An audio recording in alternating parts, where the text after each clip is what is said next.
साहब अभी बात कर रहे थे, वो कह रहे थे कि जी उसके लिए ज़रूरी है कि कुछ अमली इक़दामात उन्हें नज़र आने चाहिए ताकि वो उस टेबल पर बात करने के लिए, मुज़ाकरात के लिए तैयार हों। अकबर बुगटी साहब के केस के हवाले से बहुत ज़्यादा बात भी की गई। जमील बुगटी साहब के घर पे अभी छापे मारे गए, उनके दामाद हुमायूं मरी के घर पे छापे मारे गए, असलहा बरामद हुआ जिसको वो डिनाई करें कि जी असलहा हमारा नहीं है। अकबर बुगटी केस को स्लो करने के लिए या उसको ख़त्म करने के लिए सब कुछ किया जा रहा है। तो अगर ऐसी ही चीज़ें जारी रहेंगी तो नाराज बलोचों को किस तरह से बनाएंगे आप? देखिए, जहाँ तक जमील अकबर बुगटी साहब और मीर हुमायूं मरी के घरों का ताल्लुक है, उनके घरों की तलाशी या उन पर लॉ एनफोर्सिंग एजेंसियों की यलगार बिल्कुल काबिल मजम्मत है। वो बलोच मुआशरे में एक कबायली और सियासी हैसियत रखते हैं और मैं समझता हूँ कि बलूचिस्तान के अंदर कौन सा घर नहीं है जिसके पास इस्लाह नहीं है। बलोच कौम की एक रिवायत और कबाइल में इस्लाह रखना उसकी रस्म और रिवाज में कबायली मुआशरे का एक हिस्सा है।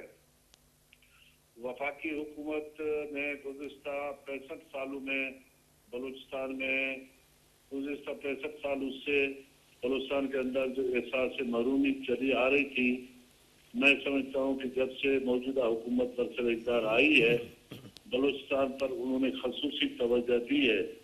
जितने गुज़िश्ता 65 सालों में बलूचिस्तान के अंदर माली वसाइल फराम किए गए, मेरे ख्याल में 65 साल तारीख देखें, इतने वसाइल बलूचिस्तान को फराम नहीं किया। लेकिन सादिक इमरानी साहब, बात यहाँ पे यही हो रही है कि वो डेवलपमेंट और वो तमाम वसाइल, वो तमाम फंड जो भी प्रोवाइड किया गया, वो तमाम चीजें साइड पे रह जाती हैं। सबसे पहले अमन अमान की सूरत हाल, जो लॉ एंड ऑर्डर के मसाइल हैं, उन्हें हल करना पड़ेगा। मैं अमन अमान की जो सूरत हाल है, मैं इतराफ करता हूँ कि बलूचिस्तान में अमन अमान की सूरत हाल इंतहाई खराब है।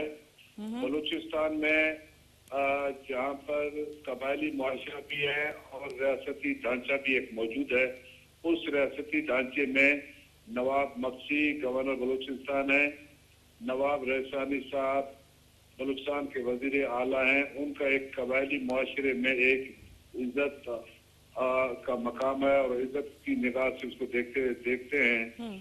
वो मैं समझता हूँ कि अगर वो अपने हुकूमती वसाइल और सरकार अपने कबायली असर रसूख इस्तेमाल करें तो मैं समझता हूँ कि बलूचिस्तान के हालात को बेहतरी की तरफ ले जा सकते हैं। ठीक, राइट। बहुत बहुत शुक्रिया सादिक इमरानी साहब। जिंजर साहब, मैं आपसे यहाँ पे ये जानना चाहूंगी, सादिक इमरानी साहब तो इस बात से इख्तलाफ कर रहे हैं। वो कह रहे हैं कि जी इतने खराब हालात भी नहीं है बलूचिस्तान में जितना आप लोग यहाँ पे बयान कर रहे हैं। वो तो कह रहे हैं कि जी बहुत सारे वसाइल भी फराहम किए हैं, बहुत सारे पैकेजेस का भी ऐलान किया है। तो फिर मसला क्या है अगर हालात अमन अमान के इतने ज्यादा खराब नहीं है?